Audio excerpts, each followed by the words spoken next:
Hey, team, welcome back to another great episode of the Intentional Agribusiness Leader podcast. This is your host, Mark Jewell, and today I am joined by Craig Dick. He is the VP of Sales and Marketing at Phospholutions, and we'll learn more about that in a minute. But Craig, welcome to the show. Yeah, thanks for having me, Mark. Excited to be here. Yeah. What does it mean for you, Craig, to be intentional? For me, it's being mindful of where you want to go and what you want to accomplish, but making decisions along the way that increase your options and not reduces them. So if you think about it, there's probably a million ways to get to where you want to go in life. Some of those increase your network of contacts, some reduce your network. Some decisions close doors while others keep them open and potentially even open new doors. So for me, it really comes down to thinking through all the options and choosing the options that increase your opportunities. Hmm. Uh, if you think about it, all of us, boomers or Gen Xers out there, our parents could keep us sheltered from negative influences.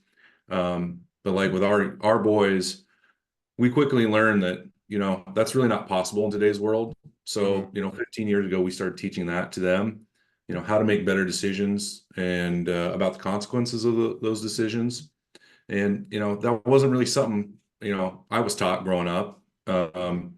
But through mentors and through the businesses I've been a part of and lots of reading, I just found that really to be valuable. It's just being really mindful of keeping your options open. And who knows, if you make the right decisions, you might even go farther and accomplish more than you intended to when you started out. Hmm. Yeah. Beautiful. Good stuff, man. Good stuff. Tell us about you, Craig. Give us a little background on where you come from, what you're doing now, what's important. Floor is yours. Yeah, appreciate it. So I grew up on a farm in Nebraska. In college had a number of internships and just found out I really liked the customer interactions and the marketing and sales. But when I graduated, Roundup Ready had really imploded the chemical and seed business. So I found myself working for a startup. I was one of the first few employees at Machinery Link, and it was a combine leasing company. Where I developed their customer service program and helped manage equipment repairs. But after 3 years of not being home and buying a house and getting married, I went back to my agronomy roots and worked in ag retail for 2 years. You Hmm. know, retail was kind of something I wasn't really interested during college or after college, but I found out it was really an invaluable experience for my later career working with manufacturers. And so really, really glad I got to spend some time in the trenches, so to speak. From there, I spent 10 years at Calcium Products, a soil amendment company that was, when I joined, was 20 years old, but nobody really have ever heard of them. Didn't know much about them. So it was really acted more like a startup as well. And there I led the growth of that business where we eventually sold that to private equity. And companies still continue on today and doing great. So after I parted ways with Calcium Products, I worked to launch a technology product and then launch a new fertilizer product. Both really failed to achieve product market fit. Hmm. Um, Learned a lot of lessons all along the way of those three experiences. And then during COVID and prior to coming to Phospholutions, I worked in consulting, helping agribusinesses and horticultural companies with market research, go to market plans and their sales and marketing strategies. And so, the last 15 months I've been at Phospholutions and I'm responsible for our North American sales and marketing. Cool. How far reaching is your team? Are you guys all over North America pretty much? Yeah, we've got a small team of 4 sales reps, a technical agronomist or director of agronomy, and a marketing manager.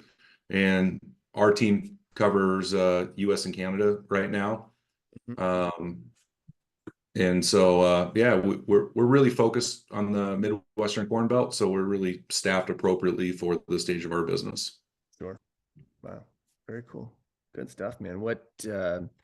what's been working, or what challenges have you been facing in the talent acquisition and retention department? I know everybody talks about it. It's kind of the big buzz topic, it seems like right now. But what's working for you? What's not working? Well, as a 8-year-old startup, launched our first product in 2023, Resorb 8390, the what we call the next generation of phosphate fertilizer.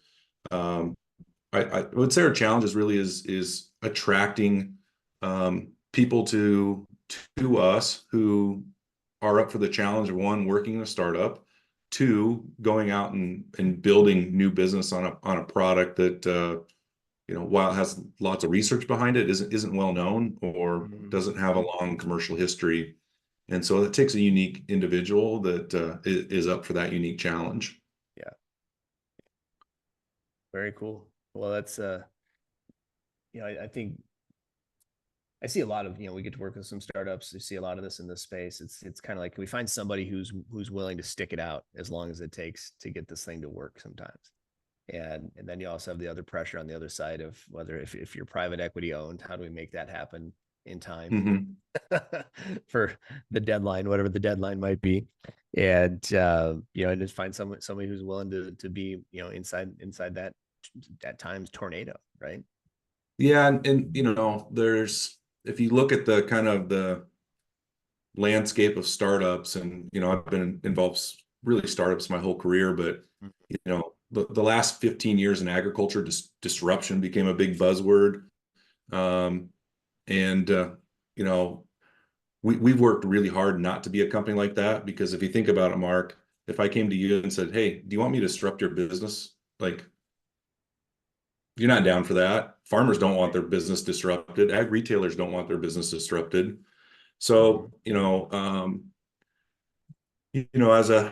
as a company, we've really taken on the idea that, like, we're going to partnership with manufacturers down to growers, so distributors and retailers as well.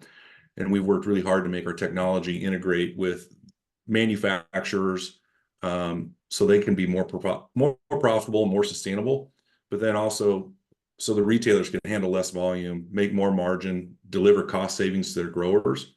Mhm. And so it's really about how do we set up everybody in the channel that needs to have a benefit for making a change. How do we get that done? And so that's really what's, I think, working well for us from a hiring standpoint is we just really have a different view on how to bring agricultural products to market as a startup than what you've Yeah. historically seen the last 10, 15 years in agriculture. Yeah, that's cool. I like And that. it's really, I think, what's set us on a path for scaling rather quickly. Good. Excellent. Very good. How much does intentional creation of culture play into that, where you're at and at your level in the organization? Yeah, so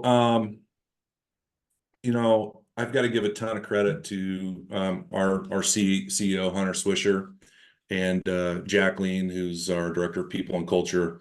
Um, what they've created here from a culture standpoint is just, it's unlike anything I've ever been a part of. Um, you know, we've we've hired 6 or 8 people since I've been on board, and every one of them, including me, this has been the best onboarding experience we've ever had as a Really? Wow. coming into a new company. Um, Daily interactions and team support is just, it's unreal. Like, Mm. I've never been in a culture that's as healthy as this. And Really? so it really comes from the values that Hunter has instilled as a company of when we have three: mindful, original, and bold. And so, when you think about being intent, our definition of mindful is acting with intention. That's our number one value. Original, thriving in uncharted territory. As you can imagine, as a startup, everything we do is new. It just is. Like, we're creating stuff every day, brand new. Yeah. And then bold, like, we make bold claims on our technology, and we push the limits of what's possible. And we've got the science and data to back it up. So, when you think about those three values, we talk about them a lot as a company. In our monthly all hands meeting.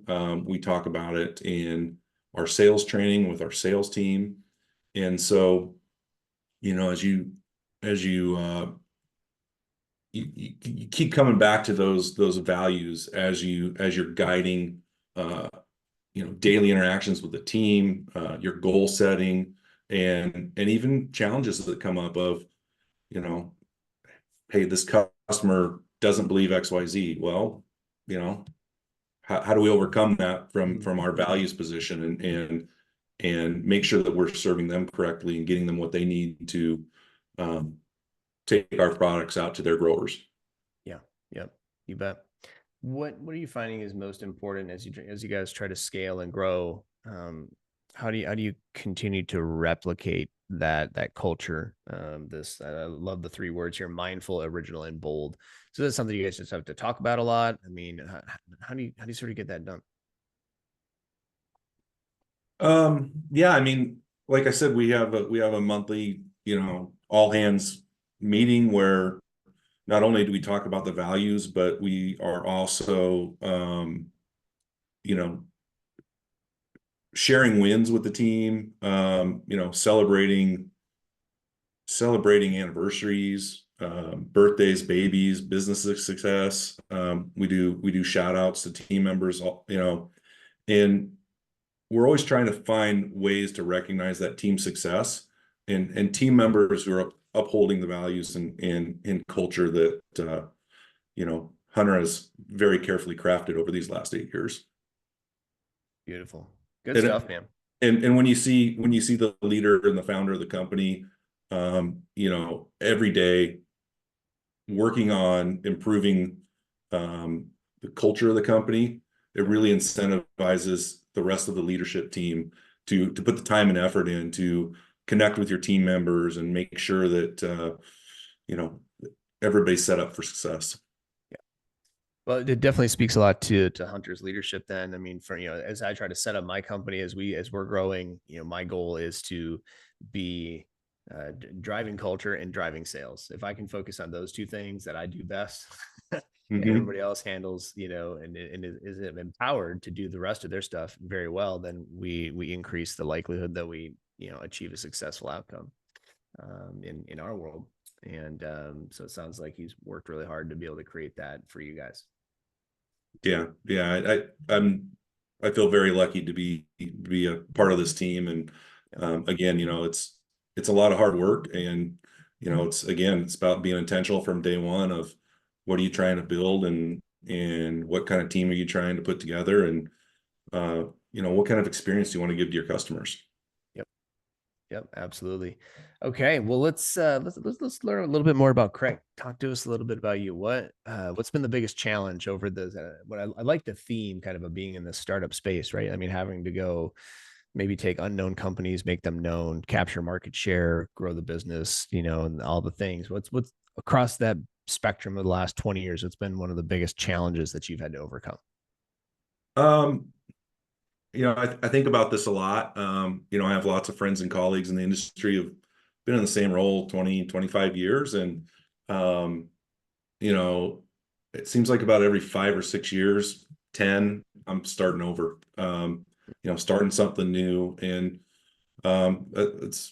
it's not easy, but it's also for me very rewarding to bring new ideas, new technologies to the marketplace that can improve the lives of our customers, growers, consumers. And so, yeah, it's, I've had friends in the industry always say, well, what's this new thing you're doing now? My cousins and uncles who are all farmers, always ask me, well, why do I get involved with so many weird new things? And honestly, it's because they sound interesting, they sound beneficial, and they sound fun. And, if they don't work out, so what? Like, you've learned something along the way, and there's always some job where somebody wants you to do the same thing day in, day out. Well, that's not my personality. So Right. I like solving problems and like overcoming challenges. And in the startup world, there's plenty of those to work on every day. That's cool. There's a puzzle about it, right? And it's like, you just sit there and look at it and try to put the pieces together. Yeah, and sometimes the puzzle pieces are all the same color. You don't have a map to go off of, and there might even be a few pieces missing. You got to go find them. So it's it's it's a never ending stream of overcoming problems. For sure. Yeah. Um, what uh, has been the biggest win then along the way?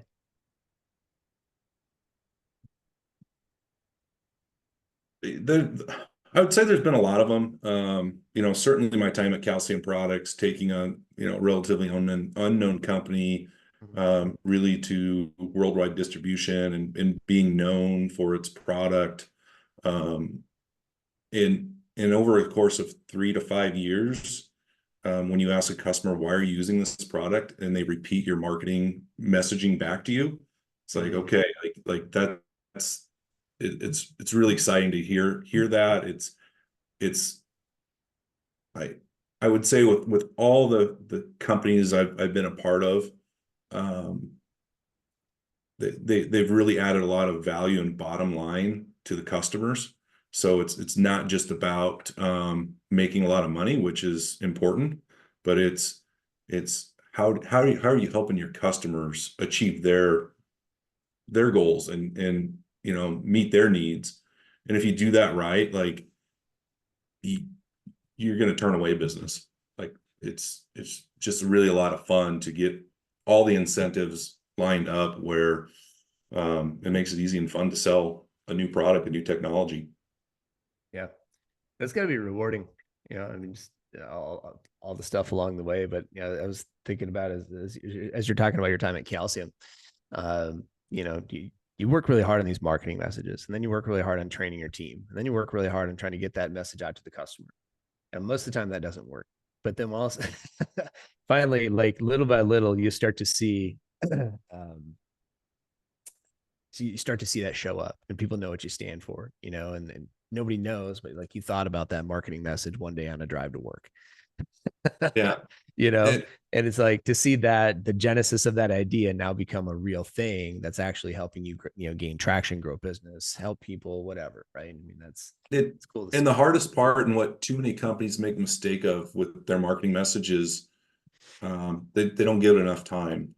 Like, Mm, yeah. if you're changing your marketing message every 3 months, every 6 months, every year, like nobody knows who you are, what you stand for, and what the value is. And and once you find that message that is a bit sticky and you find people reacting to it, like as the marketing manager, as a sales rep, like you're going to be bored to tears of repeating the benefits of your product, the marketing messaging. But it takes the channel a long time to remember it. And so, you're gonna put 3 to 5 years in on one of those sticky messages to really see that growth. Yep. Yeah. Nothing ever takes, nothing ever gets there as quickly as we'd like it to. That's for sure, especially in messaging. But yeah, you're absolutely right. It takes a lot of work, takes a lot of time, intention, really, to get that taught, Mhm. get it adopted. So yeah, good. What do you read? Any books, podcasts, anything like that in your world that you're like, hey, people should be paying attention to this? Yeah, I've from the first iPods that came out in, I don't know, 2004, I've been an avid podcast and audiobook and physical book reader. But I would say there's 4 books I try to get through every year that I think have, one, they're fun and enjoyable, but two, it just kind of brings me back to the things that I think are beneficial in my life. And so the first one, As a Man Thinketh.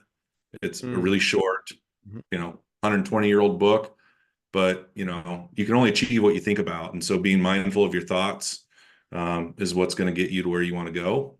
Yep. Um, this other one, Hunter ribs on me all the time because I bring this book up to him, but How to Analyze People on Site, from the 1920s. Huh. It's an old book and it's kind of pseudoscience-y, but it's a lot of fun. And I found it to be directionally good at knowing what internal motivations people have by their outward physical appearances. And I'll leave it at that. You got to read the book if you want to learn more.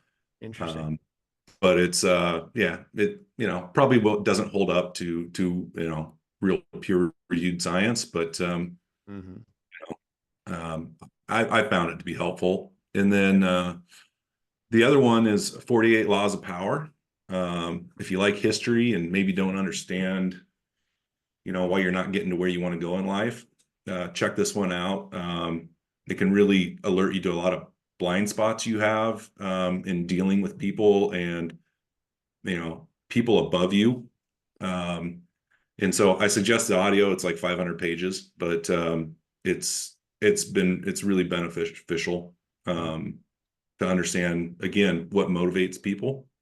Mm. And then the last one I'll throw out for everybody is how to fail at almost everything and still win big. And so if you can imagine, in the startup world, it's got a pretty low percentage chance of it actually working. But if it does, the returns are way outsized. And so the point of the book is systems over goals. And doubling your salary, for example, might be a goal, but what are you going to do to get there? Like, you're going to work harder? That's not really sustainable over the long run. Yep. So how do you put systems in place so you don't have to rely on willpower? It's easy to follow. It's just part of your daily habits. And then worst case scenario, okay, you didn't quite reach your goal, but like, are you in a better position than when you started? Mm-hmm. So, again, being intentional about not just the goal, but the journey to get there. Yeah. Yeah. That's great. All right. Well, I have read and heard about and read As a Man Thinketh, but these other ones are new to my list. So that's but most of the books that people have brought up I've heard of, right? Or I have copies of Yeah. them. But those are three that I actually don't have on my list. So we're gonna add those in. Good stuff, man. Thanks for sharing that. What who's someone that you have looked up to or admired in your career? Oh man, lots of people. I guess I'll throw out Larry Moore, who was the founder of Calcium Products, is my primary one. He really took me under his wing as a young man and put in the time to, call me in the office and say, hey, here's a better way of doing what you did. Or, he was constantly always giving me guidance and advice. And it took me a good few years to understand that he wasn't telling me this to be mean or put me down. It was to make me better and not better for him, better for myself. So I didn't really understand that till after I had children. And so being a manager, helping your employees see their blind spots, so to speak, and helping them improve. Again, it's not about what I want for them. It's about understanding where they want to go and making sure they have the tools to get there and filling in the gaps that they're missing. So he was really important in my professional and personal development of never being afraid to say, hey, you're making dumb decisions. Like, think this through farther. Yeah, that's cool. Sounds like a cool guy. What Yeah, he was. Yeah. Well, for you, when it comes to keeping your energy up and maximizing productivity, Craig, what works for you? Yeah, I'm a I've always been an athlete and somewhat been into stuff a lot of times studying crop nutrition.